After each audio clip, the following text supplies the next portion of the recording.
പിലാക്കുറിശ്ശിയിലുള്ള ബിന്ദു എന്ന college professor അതിസുന്ദരിയാണ്. ഭർത്താവ് Sreeraj lorry ഡ്രൈവറായിരുന്നു. Sreeraj ഇപ്പോൾ ഒരു മാരക രോഗിയാണ്.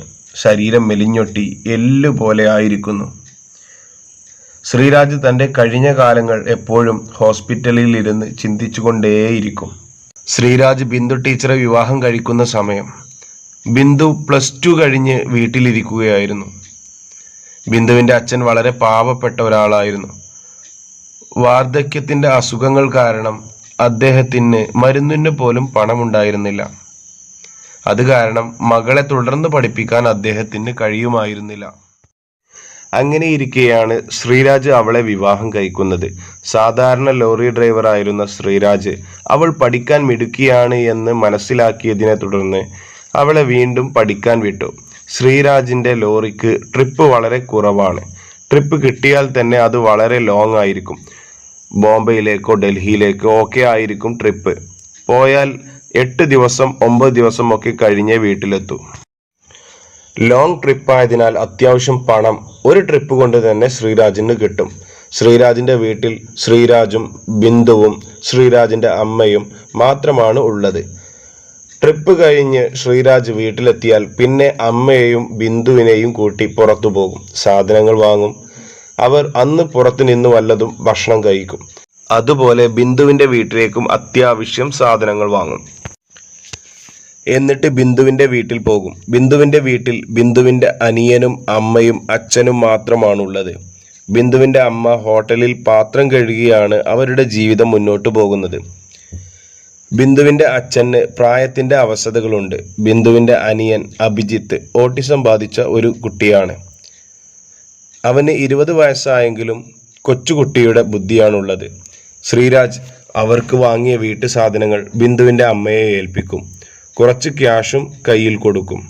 ബിന്ദുവിൻ്റെ അമ്മ എന്നും ഇതൊന്നും വേണ്ട മോനെ എന്ന് പറയും. എന്നാലും ശ്രീരാജ് അമ്മയുടെ കയ്യിൽ കൊടുത്തിട്ട് പറയും, അച്ഛൻ്റെയും അഭിജിത്തിൻ്റെയും ചികിത്സക്ക് ഈ പണം ചെറിയ ഒരു സഹായമാവും. ശ്രീരാജ് ഈ പതിവ് തെറ്റിക്കാതെ കാലങ്ങളോളം തുടർന്നു. വർഷങ്ങൾ കടന്നുപോയി. ബിന്ദുവിൻ്റെ അച്ഛൻ മരിച്ചുപോയി എങ്കിലും ശ്രീരാജ് തൻ്റെ പതിവ് തെറ്റിച്ചില്ല. ബിന്ദുവിൻ്റെ വീട്ടിലേക്കുള്ള സഹായങ്ങൾ തുടർന്നുകൊണ്ടേയിരുന്നു. കാലങ്ങൾ വീണ്ടും കഴിഞ്ഞുപോയി. ബിന്ദു ഇന്ന് ആദ്യമായി കോളേജിലേക്ക് പ്രൊഫസറായിക്കൊണ്ട് പഠിപ്പിക്കുവാൻ പോവുകയാണ്. പഠനം പൂർത്തിയാക്കി പ്രൊഫസറാകുന്നത് വരെയുള്ള എല്ലാ ചെലവുകളും വഹിച്ച് ഒരു കുറവും വരുത്താതെയാണ് ശ്രീരാജ് അവളെ പഠിപ്പിച്ചത്. കാലങ്ങൾ കടന്നുപോയി. ബിന്ദു ഇന്നൊരു പെൺകുട്ടിയുടെ അമ്മയാണ്. കുട്ടിയുടെ പേര് ശ്രീലക്ഷ്മി. ബിന്ദു കോളേജ് പ്രൊഫസറായി നല്ല വരുമാനമൊക്കെ ആയെങ്കിലും ശ്രീരാജ് തൻ്റെ ഡ്രൈവർ ജോലി നിർത്തിയില്ല. ശ്രീരാജ് അവളോട് പറഞ്ഞു, നമുക്ക് ജീവിക്കാനുള്ളതൊക്കെ അത്യാവശ്യം ഞാൻ ട്രിപ്പ് പോയി വരുമ്പോൾ കിട്ടുന്നുണ്ട്. നീ ഒരു കാര്യം ചെയ്യ്, നിന്റെ ശമ്പളം ചെലവഴിക്കാതെ അത് നിന്റെ ബാങ്ക് അക്കൗണ്ടിൽ തന്നെ കിടക്കട്ടെ. പിന്നീട് എന്തെങ്കിലും അത്യാവശ്യത്തിന് ഉപയോഗിക്കാമല്ലോ.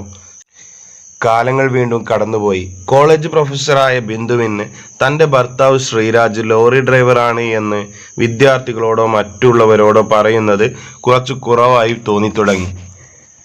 ബിന്ദു ശ്രീരാജിനോട് പലതവണ പറഞ്ഞു, ഏട്ടൻ ഇനി ജോലിക്കൊന്നും പോവണ്ട, എനിക്ക് അത്യാവശ്യം ശമ്പളമൊക്കെ ഉണ്ടല്ലോ. പക്ഷേ ശ്രീരാജ് അത് കേട്ടില്ല. അയാൾ തൻ്റെ ഡ്രൈവിംഗ് ജോലി തുടർന്നു പോയി. ദിവസങ്ങൾ കഴിയുന്തോറും ബിന്ദുവിൻ്റെ സ്വഭാവം മാറി തുടങ്ങി. വെറും ബിന്ദുവായിരുന്ന അവളെ പ്രൊഫസർ ബിന്ദുവിലേക്ക് എത്തിച്ച കഴിഞ്ഞ കാലങ്ങൾ അവൾ മറന്നു. അങ്ങനെയിരിക്കെ ഒരു ദിവസം ശ്രീരാജിന് നല്ല പനിയുണ്ടായി. തൊട്ടടുത്ത ക്ലിനിക്കിൽ പോയി മരുന്ന് മേടിച്ചു. എന്നാൽ പനിക്ക് ഒരു കുറവുമില്ല. മാത്രവുമല്ല, അസുഖങ്ങൾ കൂടിക്കൂടി വരുന്നു. തുടർന്ന് വീണ്ടും അതേ ക്ലിനിക്കിൽ വന്ന് കാണിച്ചു. ഡോക്ടർ ചില ടെസ്റ്റുകളൊക്കെ നടത്തി. പിന്നെ ഡോക്ടർക്ക് ചില സംശയങ്ങൾ തോന്നി. ഡോക്ടർ ഉടൻ തന്നെ മെഡിക്കൽ കോളേജിലേക്ക് റെഫർ ചെയ്തു. ഈ വീഡിയോയുടെ ബാക്കി ഭാഗം ഉടൻ തന്നെ വീഡിയോ പോസ്റ്റ് ചെയ്യുന്നതാണ്. വീഡിയോ മിസ്സാവാതെ കാണുന്നതിന് വേണ്ടി നിങ്ങളെല്ലാവരും ചാനൽ സബ്സ്ക്രൈബ് ചെയ്യണമെന്ന് വിനീതമായി അപേക്ഷിക്കുന്നു. Thank you.